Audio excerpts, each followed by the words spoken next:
Welcome to California Now, a podcast produced by Visit California. I'm Soterios Johnson. This episode is all about California's stars, Michelin stars to be exact. We'll visit 3 of the state's most acclaimed restaurants, starting with the North Coast's Harbor House Inn.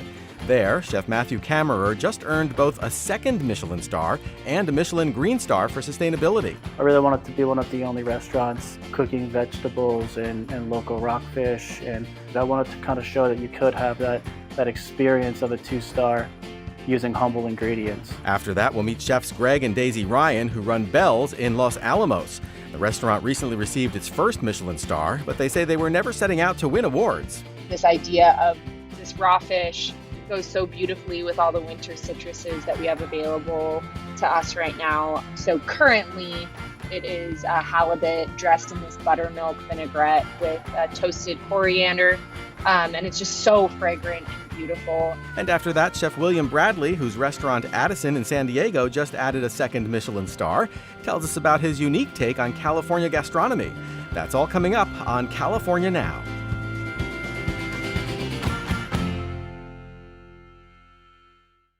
You'd be hard-pressed to find a chef who takes the intersection of gastronomy and sustainability more seriously than my next guest, and he has the credentials to back it up.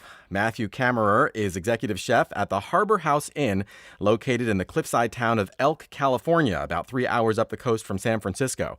The restaurant was recently awarded a second Michelin star and a Michelin Green Star, celebrating sustainability.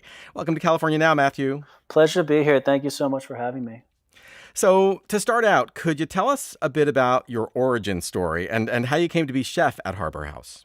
It probably even started all the way back in 2014. I was a young cook and doing quite a bit of traveling.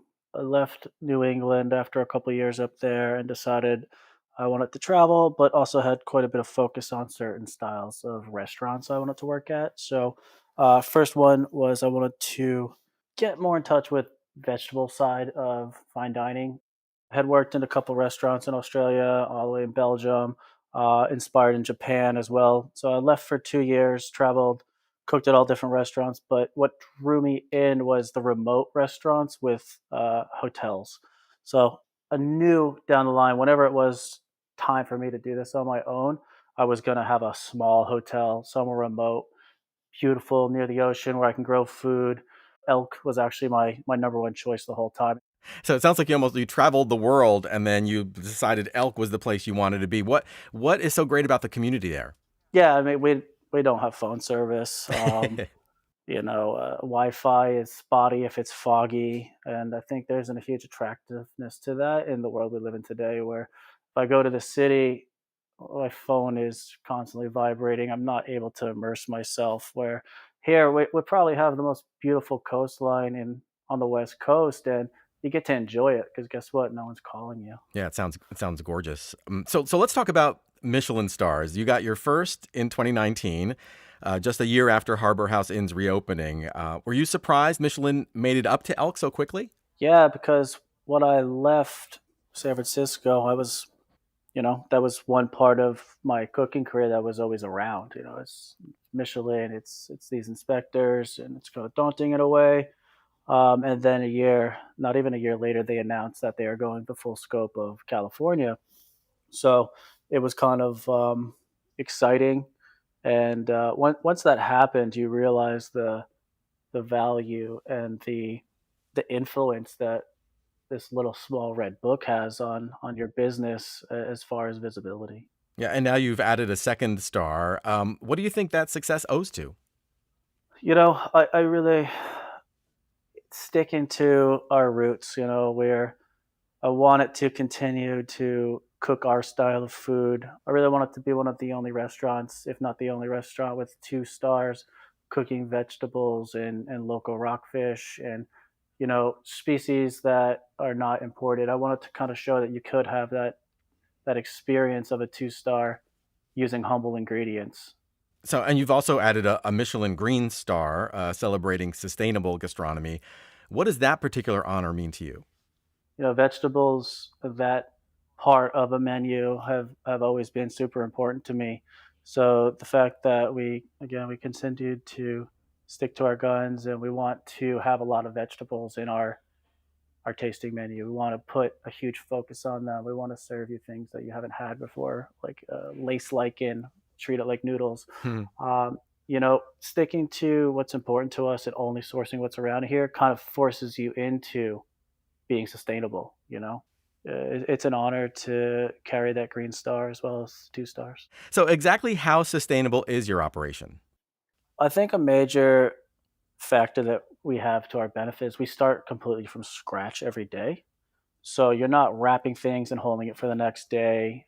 If you really start to ask, it goes back to those questions of why and how. Hmm. If you're going to use something in 15 minutes, you don't need to wrap it 10 times in plastic wrap. You can Right. put a little damp paper towel on there. It goes in the compost after. And, you kind of just have to say, all right, I understand this is how you're taught to operate, but you have to rethink. You have to think again, and it actually does a lot of the work for you when you start answering those questions. So, we don't use the deli containers that most restaurants use. They don't last long.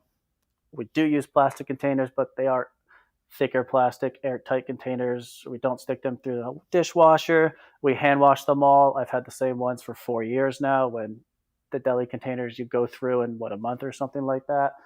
So there's all these different little tricks and tools you can use to, okay, you can't get rid of plastic completely, but you can change the way you operate with it and your systems that go into not just utilizing it for food, but also cleaning it. And you're going to get something that lasts a lot longer. Right. And that's something that a lot of people don't think about when they think about sustainability. They're thinking maybe more about, the production and the harvesting of the ingredients and things like that. But you're actually rethinking core practices that are going on in your kitchen. Exactly. I think that the food is the easy part, to be honest, because there's an abundance around here. But so much that goes into a restaurant that it doesn't end up on a plate is the really unsustainable part. Luckily, we're a tasting menu focused restaurant, but we have a breakfast and we have a lunch and we have in-room dining. So, if we get a product in, the entire thing is going to go somewhere. And we really do our best to find a home for everything. So that's also minimizing waste. Right, right. Now, switching gears to the food, I know there's a cove right below your restaurant. Do you forage there?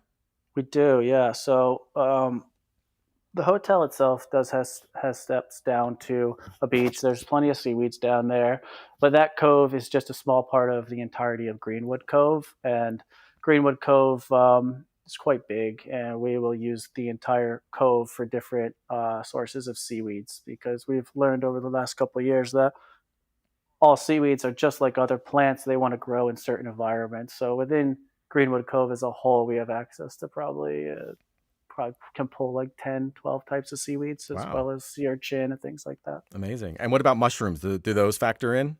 Yeah, so the seaweed season is, spring to, late July, and then we have a little bit of gap here. Then once the rains come, we leave the tide pools and move into the forest. So we had an incredible year this year, actually, with mushrooms because we got so much early rain that really saturated the forest. And we're still pulling mushrooms now, but the season in October, November, December is pretty amazing. Yeah, I can imagine. And you've also recently added a farm where a lot of your ingredients come from, right? So what can you tell us about the farm? Like how close is it? How big? What do you grow? Things like that.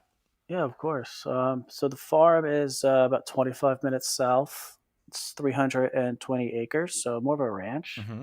On the south parcel, we have 18, 20 head of cattle. Huh. They went in about a year ago. They're belted Galloway, so your Oreo-looking cows that do really well here on the coast. And they're raised in a way of every 3 days they move an acre, and then they don't see that acre again for 4 months. Hmm.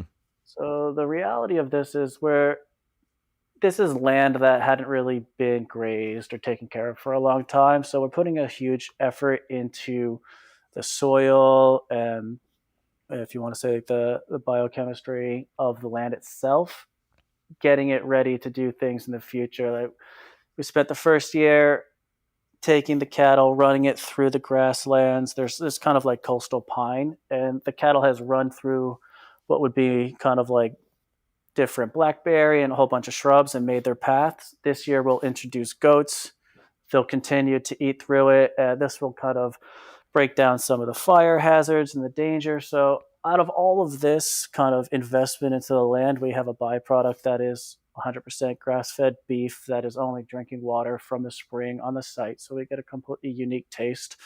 We get goat.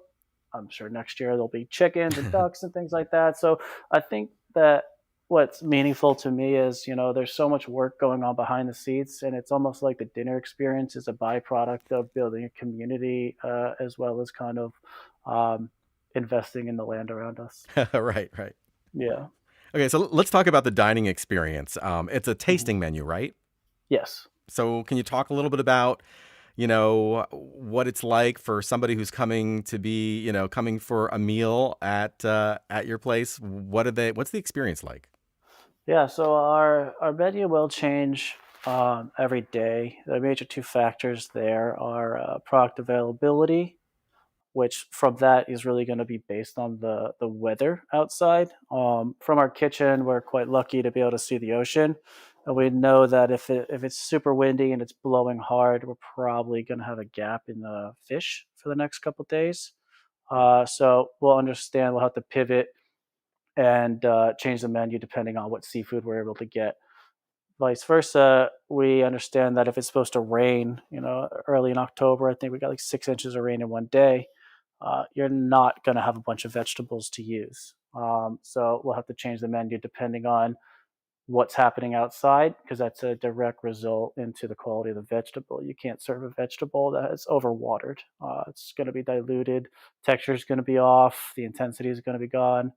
So we don't want to have to serve a bunch of, we do serve a lot of vegetables in our menu. So if it is a strict vegetable course, we're going to have to change either the way we cook it or the course completely. So I think sometimes people will say, what's the menu going to be in 2 weeks or a month? I have no idea. Right.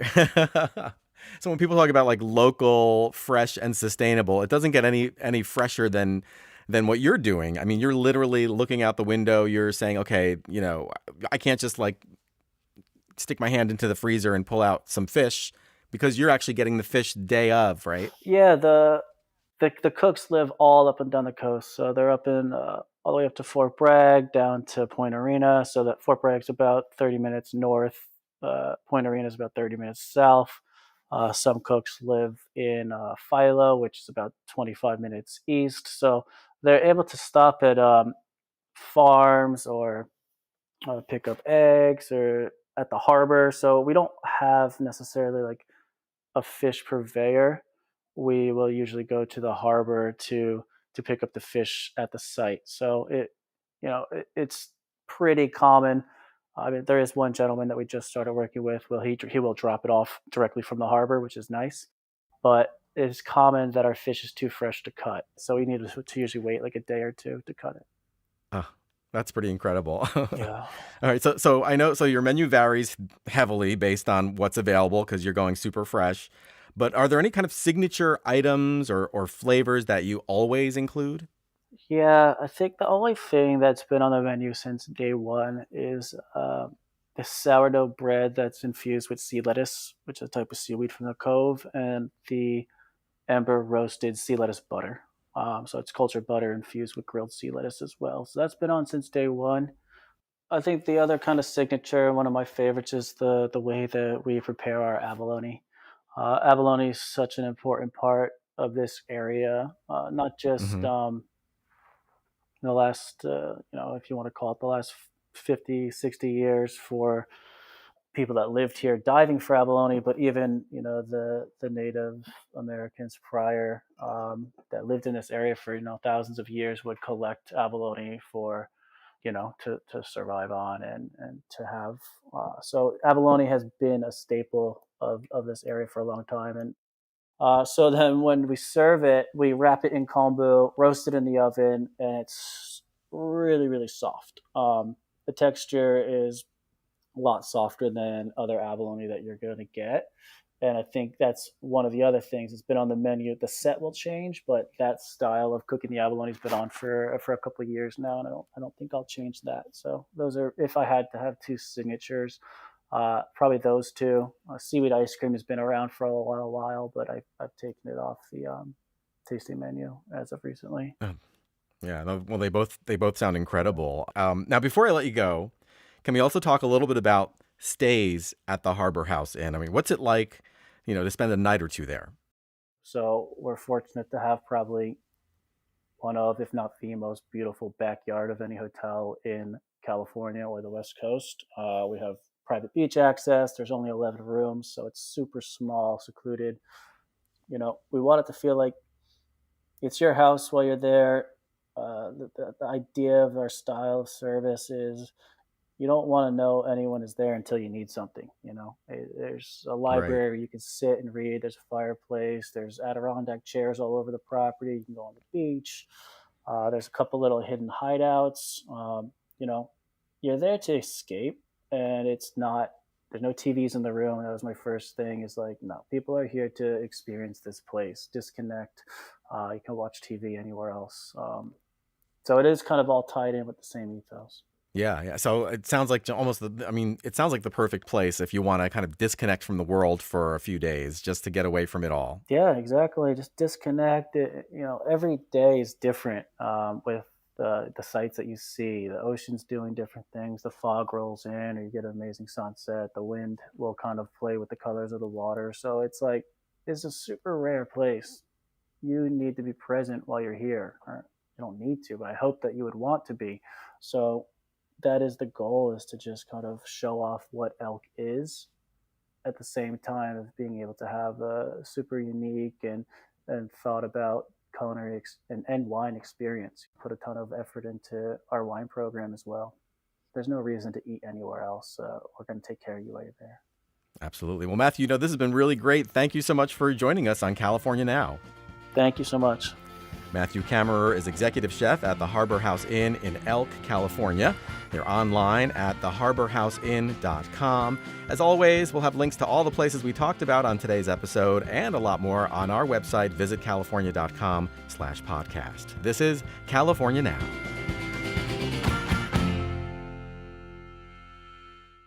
My next guests are no strangers to Michelin stars. Years before their bistro Bell's was awarded one last fall, Greg and Daisy Ryan honed their craft in a long list of acclaimed restaurants all across the country. In 2018, they opened the French-inspired Bell's in Los Alamos, near where Daisy grew up, in the wine country an hour north of Santa Barbara. They say the plan wasn't to win awards, but to create something genuine. Daisy, Greg, welcome to California Now. Thank you for having us. Thanks for having us. Excited to be here. So let's start with some background on the two of you. You're sometimes referred to as a culinary power couple. How did you meet?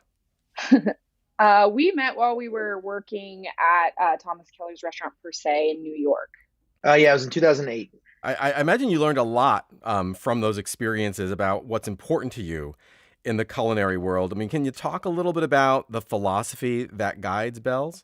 I would say while there are highlights and murmurs of fine dining coming from working at Per Se and Gramercy Tavern, and Greg worked for a time at Tribeca Grill and the Beverly Hills Hotel, so some establishments that have elements of luxury and again fine dining. There are traces of that throughout Bell's, but overall I think it is a comfortable, more casual environment due to where we're located.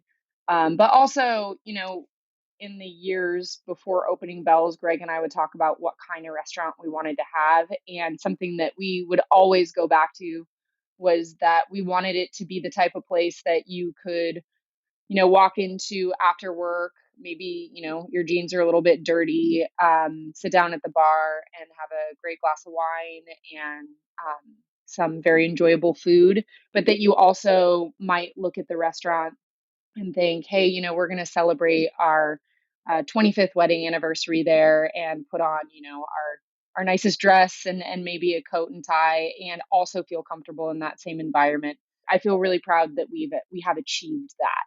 Right, right. So how did Bell's come to be in Los Alamos? I mean, Daisy, you grew up nearby, right? Yeah. So my parents and I moved up to the Santa Ynez Valley when I was 5 years old. Los Alamos is the northernmost point of the Santa Ynez Valley, but we ended up there for a couple of reasons. We had previously been in conversation and been looking at a building and restaurant in Los Alamos, which is actually now our second restaurant, Bar La Côte. And my family was fortunate enough to be able to purchase that property. However, the tenants at the time, or the restaurant that was operating there, just weren't ready to break their lease and move out yet. So we thought, okay, well, we'll just figure something out for the next, I think it was 2 years until we're ready to open something there. Within the next couple weeks, Greg, my mother had seen that existing restaurant called Bell Street Farm was for sale. We happened to be going up there for lunch, met the owners at the time, John and Jamie, and all just really hit it off right away. We started speaking with them, and they had been operating Bell Street Farm for about 7 years, and were ready to get out of the business, but wanted it to go to people that they liked and felt comfortable selling to. And so luckily they liked us. Was there something about the area that just said to you, like, this is the place to put a French-inspired bistro? Was it the fact that you're in wine country, or was there something else? We are in wine country. While this area reminds us of like the West and almost like kind of like there's some Texas vibes to it. There's some California vibes. It also reminds me of like smaller towns and villages in France, where it is these agrarian kind of like it's Beaujolais. It's not Paris. It's not Bordeaux. It's Beaujolais. It's Lyon. And why in this town, in this area where not every winemaker, but a lot of winemakers wish they were living in France. Why are there no French restaurants?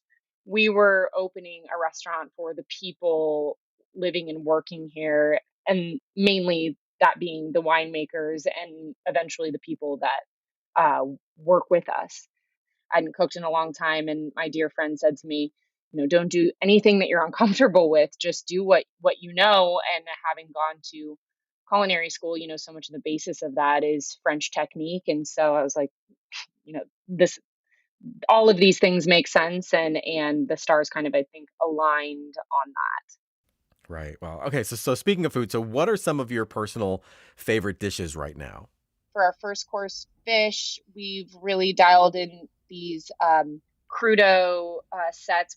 Right now we're using local halibut that Stephanie catches for us or brings to us, and we kind of have this I don't want to say formula, because formula sounds so like staunch, but just this idea of this raw fish goes so beautifully with all the winter citruses that we have available to us right now. And so currently it is a halibut dressed in this buttermilk vinaigrette with toasted coriander.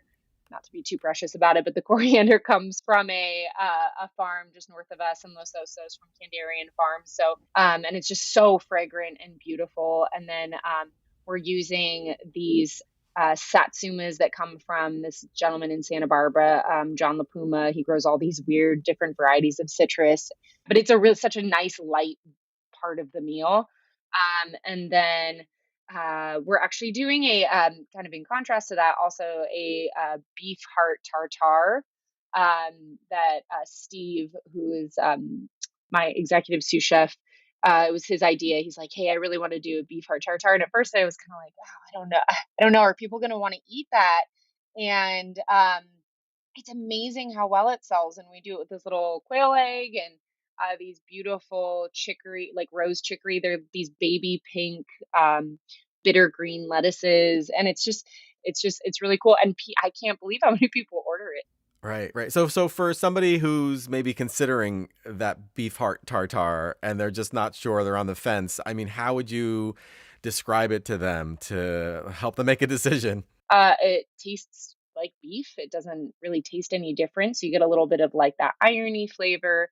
It's more a texture. So it has like a nice chew to it. And it's dressed with this violet mustard, which is a French product that we get.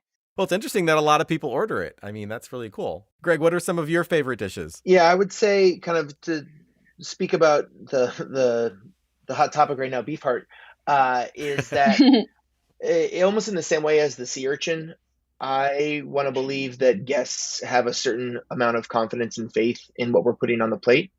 And the same way that it seems so that we've normalized it for ourselves in such a way, but that 95% of every guest who sits down will have a tongue of uni, and that maybe only half of them have ever had uni before. And maybe that's a bit hyperbolic, but this idea that we are hopefully showcasing an item that someone maybe has never had before, and that by the time maybe they've come in the past, they know that we aren't going to put something on the plate that we aren't proud of. And Hmm. so Yeah, if I don't think we would have served beef heart even a year ago. I don't think we, in a way, certain way, you have to have like the confidence to do it. yeah, and Right. the consumer and the guest needs to have it as well. It's like if I'm going to have beef heart, I'm going to have it here. Right. and Right. and that is something that is, a testament to the kitchen. And the same idea as we get, literally, or in our opinion, the best uni that you can get. And we always joke that it ruin if someone's like, I've never had uni before, it's like, well, you're going to have it here, and it's going to ruin you really for anywhere else, because you just are not going to get it where it is brought in the shell the night before and we fabricate it right before service. And it just is the best. It's just such an amazing spotlight of that product. What I'm enjoying right now is really everything on the pastry side. We were very fortunate in kind of during this last year and a half to grow quite a bit in our staffing. It allowed us to bring on our pastry chef and our baker, Rusty, and she has what once was a kind of a hodgepodge Bad News Bears version at times of our pastry department, which was Daisy did one, Steve did one, Rochelle did, like, everyone just kind of tried to like trade and figure out. We tried to keep desserts simple. Not to say they aren't still. It just has allowed everyone to be able to show their strengths a little bit. And everything from our ice cream right now is a fennel ice cream with blood orange and olive oil. We usually try and offer a cheese. So right now we are using Stepladder Creamery with some kind of local honey and bee pollen, and this kind of sesame cookie with a dark chocolate ganache and creme fraiche chantilly and a little bit of Mm. like a milk jam. And just the what Rusty has allowed us to do just in general to try and start to balance out that menu, because savory is always such the major focus in terms of expected value and all those things, that we've been able to have somebody come in and really just step up what we do in total, which has been really amazing. Yeah, that sounds delicious. Are there any, what are some big crowd pleasers? Maybe one or two dishes that people always come in and ask for? So the Fries. state fries, people love our fries. I mean, at dinner, the steak au poivre, because it is, again, it's always on our menu. That is something that never changes. We find that it's kind of a nod to the origins of the restaurant, and that it is a classic French bistro dish. And also, it's nice to have a dish on the menu that is recognizable and comfortable, maybe for people who aren't as adventurous.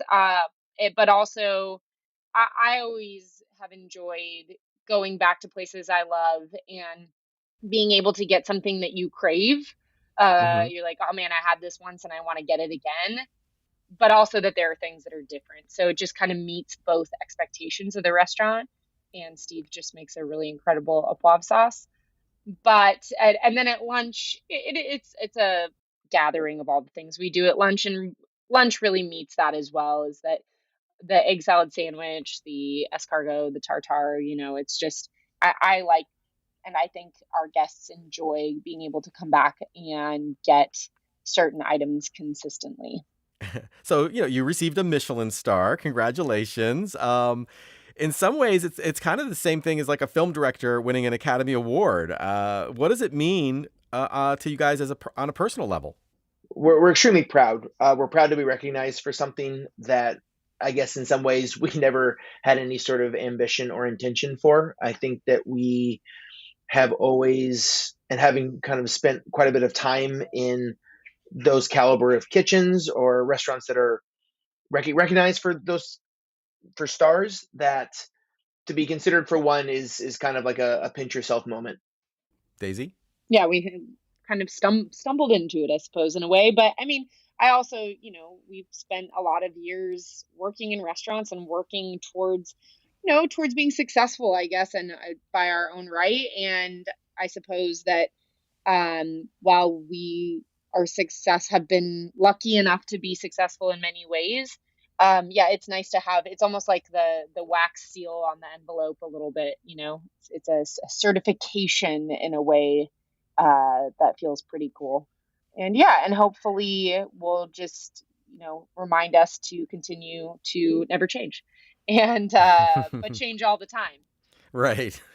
So, before we go, what's one more thing you each want people to know about Bell's? I mean, it could be something that the reviews usually miss, or maybe a particular point of pride. What comes to mind?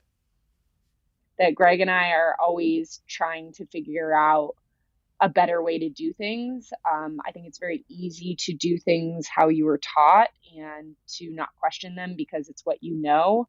But that I question and we question things every single day of like, is this really the best way to do this? Is there a better way? Is there a different way? And that we're constantly questioning everything that we do and hoping to be better all the time. Greg? That's good. Yeah. Yeah. I question everything I do all the time. So this is true. Well, Daisy, Greg, this has really been great. I mean, thanks so much for joining us on California Now. Thank you for having us. Thanks, Soterios. Thanks for having us. Daisy and Greg Ryan run the award-winning Bell's in Los Alamos, online at bellsrestaurant.com and on Instagram at Bell's Los Alamos. Our Michelin star-studded episode continues in just a moment. This is California Now.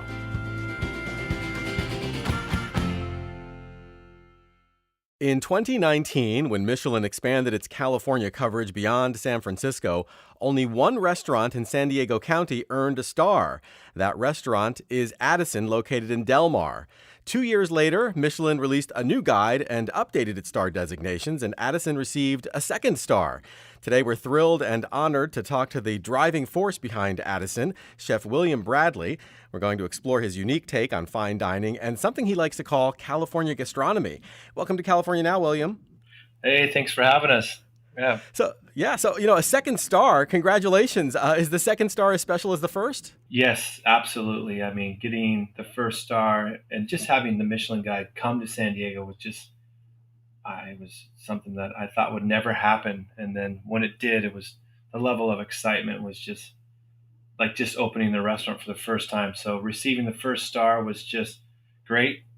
We were extremely honored and happy by that and ready to go. And our goal and focus is to become, as time goes by, a 3-star Michelin restaurant.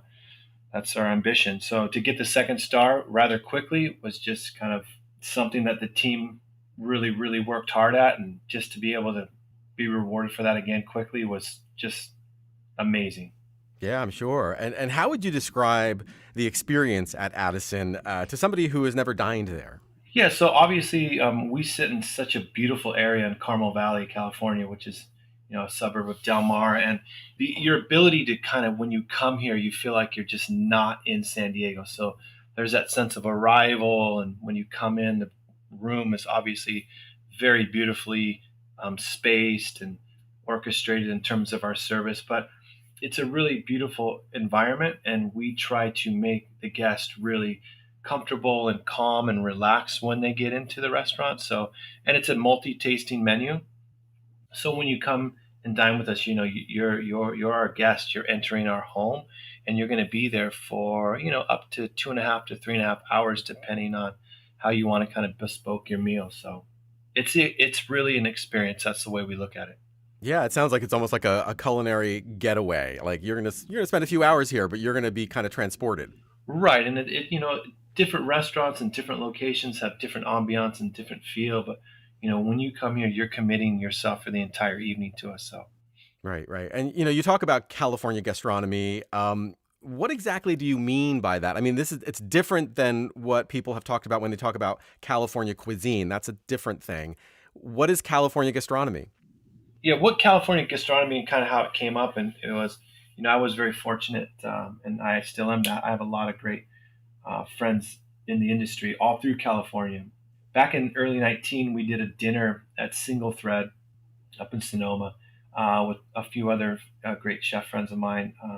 And when we were all there and we were doing this, I really had a, coming, doing this dinner with them and coming back to our restaurant, I was thinking, our sense of place needs to be a lot more distinctive. We really, really need to look at this. So coming back down here, and we were, when we had 1 star, we were doing more of your contemporary French cuisine. So we pulled a lot of dishes and the mindset and repertoire from that playbook.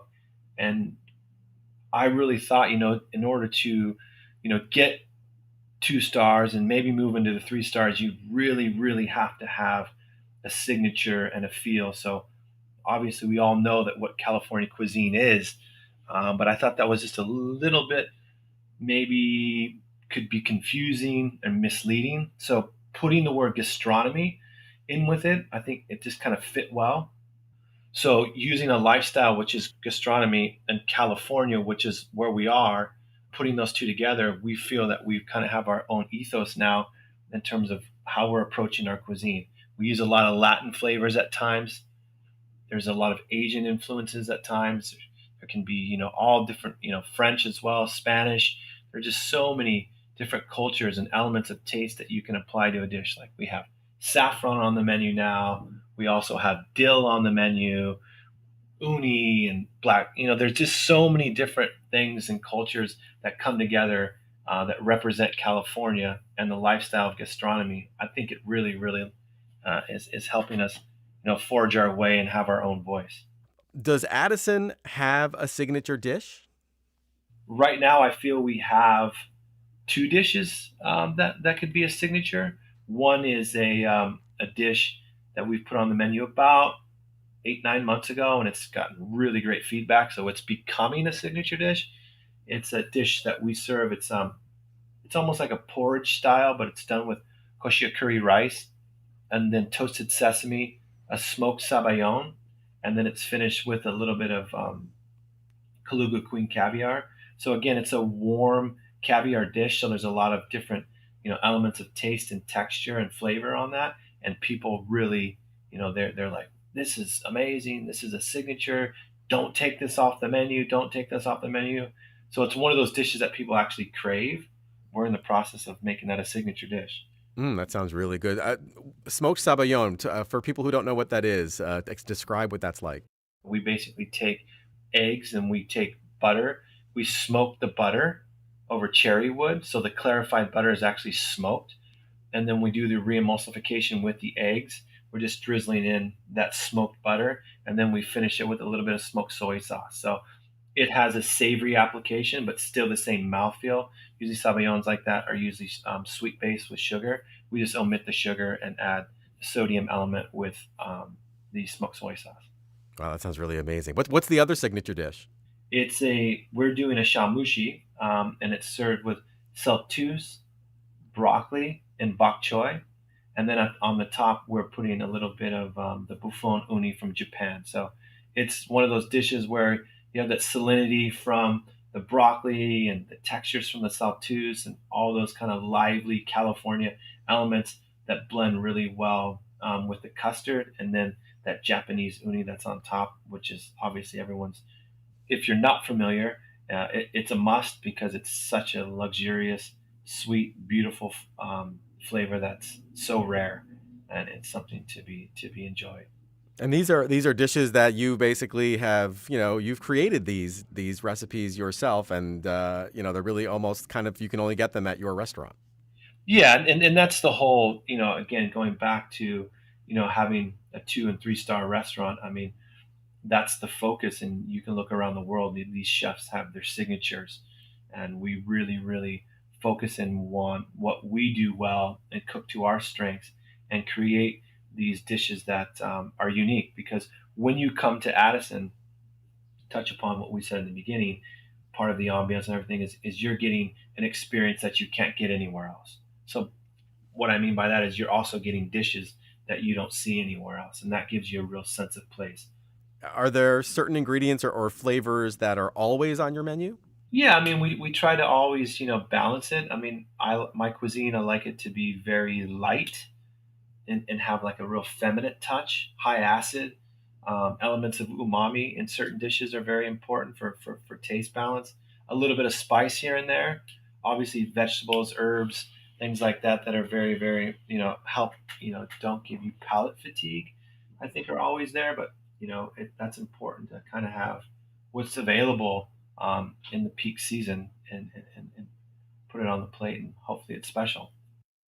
Yeah. So I was hoping that you could take us through kind of like what the Addison experience is like. I say I have a reservation for Saturday night at 7. It's a special occasion. What should I expect? Special occasions, we get a hold of you ahead of time just to ensure if there's any allergies or restrictions health wise for the menu, because our menu and the experience of our an evening at Addison is really based on the elements of surprise. So you won't know the menu ahead of time, which is great because that again that plays into the element of surprise. If you go, you come in, you're sat, obviously the captain, the sommelier team will greet the table, kind of get you settled in for the evening, go over some of the what we call housekeeping notes. Obviously, with the COVID scenario, we have to do some of those. But and then it's really about bespoking. If you want to do a wine pairing or you want to maybe look at the wine list and have a cocktail or things like that. Champagne, obviously, is a big thing with us. We have a champagne trolley that will come over.